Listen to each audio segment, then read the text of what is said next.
born in Rwanda, so my background as a Rwandan, I survived the '94 genocide, and that took more than 1 million of people. But my background doesn't stop there. We share the same mentor, the late Dr. Miles Monroe, and the same vision of the rise of the third world. And he had this vision. I literally was helping him with some things. So I'm clear that the quickest way to leadership is serving, because I was just helping him, serving him, helping him on his website, and he knows my background, and he knows that we share the same vision. And it initially just started with us coming to visit his nation. When Dr. Miles Monroe met all of us and developed us, and we then started to all meet. And Hubert shared the idea and the vision of us, having this particular one. It's always have been our goal to start chapters in different countries of Africa, and we are continuing to do that. There will be many of these in a lot of different countries. So we want to make sure that the vision of Dr. Miles Monroe, which he started many years ago, of leadership development in the so-called third world nations, that it can come to a reality. The importance of leadership, more so visionary leadership, as a transformational reality. Because if leadership is true to the people being led, it cannot leave them the way they are. It cannot leave their condition the way it is. It cannot leave, it gives hope. It is, leadership must be transformational, and leadership must make a difference in life of the people being led, or the content, the content of life must change. After Dr. Miles Monroe passed, his sons or mentees have been coming together on a regular basis to speak about what they are going to do to move his vision forward and to make sure that everything that he intended to do with his many organizations stays happening in the world. And so Hubert came to Omaha to meet with my pastor, Dr. Martin Williams, and while he was there, he was discussing some of his business ideas with him. And my pastor suggested to him that he sit down with me because I am an excellent business strategist, and he said, you have great business ideas, but you need a business strategist to help you to be able to develop a revenue model and a business model that's going to be sustainable for a lifetime. Both Hubert and Charlie are friends. We had the privilege with my wife and family to host Dr. Miles Monroe twice in Kenya. And as a result, I got to meet the amazing Hubert and Charlie. I was raised by my grandmother at an early age until I was 11 years old. And she put every single piece for me to believe that everything that I needed to do to succeed, I had to do it through prayer. And that was a solid foundation. Yes, we experienced genocide. Yes, we experienced the worst type of leadership, but that's not the whole story. People have to know today that Rwanda and Rwandans recovered from genocide because we corrected what caused genocide, which is leadership.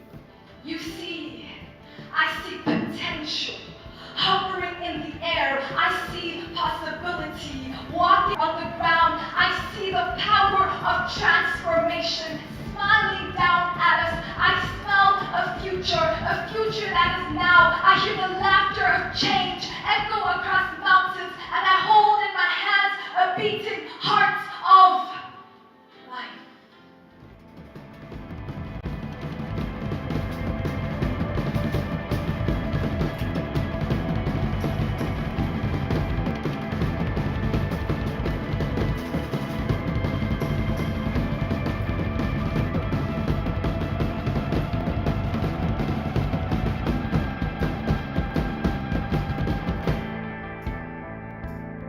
Miles Monroe was a man of vision. He was a man who will never let you sit beside him without being infected by his vision and leadership. So I think by observing him, by being around him, he helped me to understand that nothing is impossible. He helped me to understand, actually when he knew I was a genocide survivor, he said, whoa, he's the one who encouraged me to always talk about it, because he said, it's what you survived that will give you a right to be heard. So he encouraged me to say, life will bring you so many challenges, but make them a stepping stools instead of making a heavy weight to destroy you, but use those experiences in life to go ahead. Your number one goal is not to make money. Your number one goal is to find your purpose in life, because if you've made a lot of money in life but you haven't done what you were born for, you are a failure.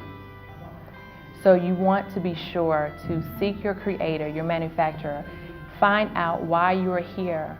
What's your purpose for being here? When you came to the earth, there was a problem that needed to be solved. That's why you came to earth. You didn't come to earth to pay bills. You didn't come to earth to struggle. Yes, things happen. There are situations that happen, but those things come to test you and they come to build you.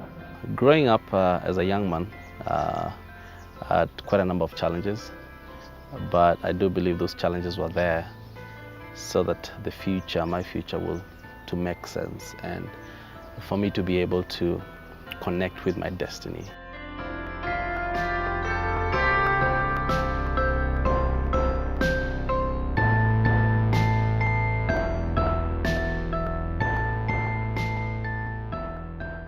We can have a conviction, and when we have conviction, it will give birth to vision, and that vision will change the course of a human life, because no vision is a vision until it's changing the lives of the people. Vision, your vision should be about people. If you have a vision just to build your house or buy cars, that's not a vision, it's an ambition. But a vision is something that has other people in mind. I want people to understand that personal leadership requires vision, and vision is able to be implemented through relationships. If there was one thing I would ask them to take away from what they're probably thinking about leadership and vision, that is that money is the number one thing that's required. That's not accurate. Relationships are the number one thing that is required for you to be able to fulfill your vision. Africa has an opportunity. The opportunity has to do with putting in place the right pillars and the right structures, and vision is going to be absolutely particular in this. It's a growing continent, higher population. We need land solutions that are going to last longer, so that we stop fighting about this resource called land.